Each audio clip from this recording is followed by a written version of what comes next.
कि जिस तरह से हिंसा की खबरें आई हैं उसको लेकर हिंदू महासभा आज प्रोटेस्ट कर रहा है। हिंदू महासभा से हमारे साथ शिशिर हैं। आज आखिर आप यहाँ पर प्रोटेस्ट कर रहे हैं, मकसद क्या है इसका?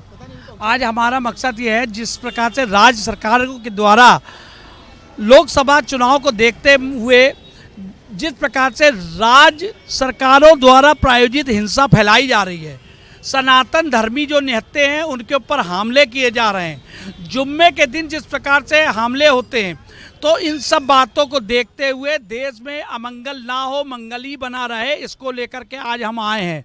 जुम्मे का जवाब अगर मंगल देश में बनेगा तो अमंगल हो सकता है। तो देश के बहुसंख्यक समाज को भड़काने का काम ना करे, हाथ जोड़ के निवेदन है, क्योंकि ये देश हम सब का है। अगर देश में अमन और चैन होगा तो देश तरक्की करेगा।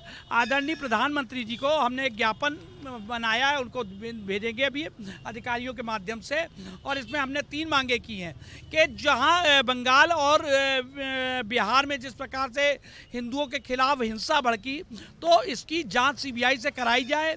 दंगाइयों से कैमरे के आधार पर चिन्हित करके उन पे क्या कहते हैं कड़ी कार्रवाई करते हुए वसूली की जाए, उनसे उनके घर मकान बिकवा दिए जाए, और जिन बेचारों की दुकानें मकान लूटे गए, आग गाड़ियों की आग लगा दी गई, उसको उनको वो पीड़ितों को पैसा दिया जाए, जिससे एक मैसेज जाए देश में पूरा। अच्छा, आपने ये भी कहा था कि आज हम सुंदरकांड का पाठ करके सरकार को जगाने की कोशिश कर रहे हैं।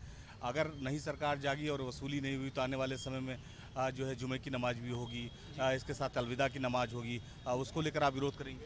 देखिए, ये निश्चित तौर पे मेरा फिर से कहना है कि अगर मंगल शांत नहीं रहेगा तो अमंगल होगा। तो मंगल ही देश में बना रहा है, ज़्यादा अच्छा है। अगर हमारे जुलूस जिस प्रकार से हिंदुओं के निकलते हैं, निहत्ते हिंदू राम का नाम लेते हैं, प्रभु श्री राम का नाम लेते हैं, सीता मैया का नाम लेते हैं, हनुमान जी का नाम लेते हैं, तो हनुमान जाप करने दो। आपके भी जुलूस निकलेंगे, आपकी जुम्मे को नमाज होगी। अगर कहीं हिंदू भड़केगा तो नमाज भी आपकी जहाँ इकट्ठा होते हो वहाँ भी पथराव हो सकते हैं। तो ऐसी स्थितियाँ देश में ना पैदा हो, तो आपको ये समझना होगा, देश के बहुसंख्यकों को सम्मान बना के रखे। हम सब देश में मंगल की कामना करते हैं, अमंगल की नहीं।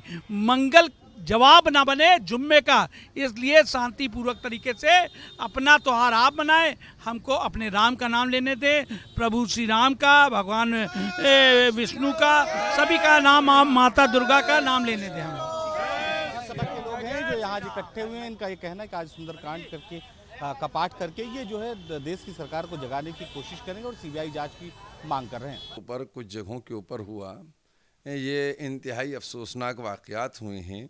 जिस तरीके से धार्मिक जो जुलूस थे उनके ऊपर हुआ, और मैं ये समझता हूँ कि पूरे हिंदुस्तान में इस तरीके से रामनवमी का प्रोग्राम हुआ।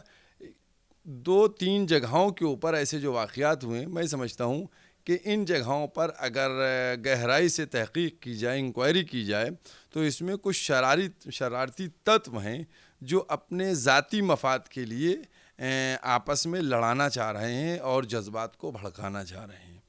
ये तो देखिए एक जवाब है, और उसको बहरहाल इंक्वायरी होना चाहिए, और जो लोग भी हैं शरारती उनके ख़िलाफ़ कार्रवाई सख्त से सख्त होना चाहिए।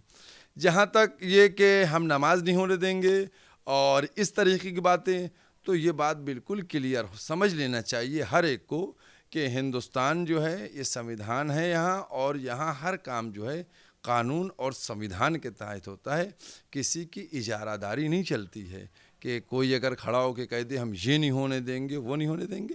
तो हमारे क्या संविधान से सारा काम होता है। जहाँ तक मुसलमानों का सवाल है, पूरी दुनिया जानती है कि रमज़ान का महीना मुसलमानों का बड़ा पवित्र महीना है। इसमें सिर्फ भाईचारे की, एक दूसरे की मदद करने की बात की जाती है। इसमें किसी तरीके से किसी को उत्तेजित करने की कोई बात नहीं की जाती है। वो शरारती तत्व हैं, उनके खिलाफ इंक्वायरी होना चाहिए और उनको सज़ा देना चाहिए। जो लोग इस तरह की मांग कर रहे हैं उनके लिए आप क्या कहना चाहेंगे? मैंने उनके लिए कह दिया, मैंने कहा देखिए, हमारे मुल्क के अंदर कानून है, संविधान है, उसी से सब कुछ चलेगा। हमारे आपके कहने से कोई बात नहीं होगी कि हम किसी को इल्ज़ाम लगा दें और आप किसी के ऊपर इल्ज़ाम लगा दें, या आप कुछ कहिए कि हम ये नहीं होने देंगे, हम कुछ कहें कि हम ये नहीं होने देंगे। इससे नहीं कुछ होगा। यहाँ संविधान है, उसके तहत काम होएगा, कानून के तहत काम होएगा। यहाँ गवर्नमेंट है, गवर्नमेंट अपना देख रही है, वो अपने काम को देखेगी और निष्पक्ष उसकी जांच करके दोषियों को सजा दी जाएगी। रामनवमी के जुलूस पर जिस तरह से अलग अलग इलाकों में हिंसा हुई, उसको लेकर आज लखनऊ के दक्षिण मुखी हनुमान मंदिर में हिंदू महासभा के लोग बाकायदे सुंदरकांड का पाठ कर रहे हैं। हिंदू महासभा का ये दावा है कि अगर आने वाले समय में सरकार इसकी सीबीआई जांच नहीं करती तो हिंदू महासभा बड़ा प्रोटेस्ट करेगा। बाकायदे हिंदू महासभा की तरफ से प्रधानमंत्री को पत्र लिखा गया। इस पत्र में इन घटनाओं की सीबीआई से जांच कराने की मांग की गई है और इसी की वजह से यहाँ तमाम हिंदू महासभा के लोग इकट्ठा हुए हैं, जो आज सुंदरकांड का पाठ करके लोगों को जगाने की कोशिश कर रहे हैं कि किसी भी स्थिति में हिंदुओं पर हमला बर्दाश्त नहीं किया जाएगा। यही नहीं, हिंदू महासभा का दावा यह है कि चूंकि हिंदू मुसलमान इस देश में एक साथ रहते हैं, तो ऐसे में अगर मुस्लिमों की तरफ से हिंदुओं की यात्राओं पर हमले किए जाएंगे तो आने वाले समय में हिंदू भी अगर जाग गया तो मुसलमानों के तमाम त्योहारों के लिए ठीक नहीं होगा। इस तरह की धमकी के साथ हिंदू महासभा ने बाकायदे आज यहाँ सुंदरकांड का पाठ किया और ये लोगों को बताने की कोशिश की कि किस तरह से हिंदू जो है वो देश में एक साथ संगठित है। यही नहीं, बाकायदे सीबीआई जांच को लेकर एक पत्र भी लिखा है और हिंदू महासभा यह दावा कर रहा है कि अगर इसके बाद भी लोग नहीं चेते, उनसे वसूली नहीं की गई जिन्होंने दंगे को किया है, तो हिंदू महासभा आने वाले समय में और बड़ा विरोध प्रदर्शन करेगा। लखनऊ से बुढ़े समित सिंह के साथ प्रदीप शर्मा, न्यूज़ 8 उत्तर प्रदेश। लखनऊ से बुढ़े समित सिंह के साथ प्रदीप शर्मा, न्यूज़ नेशन।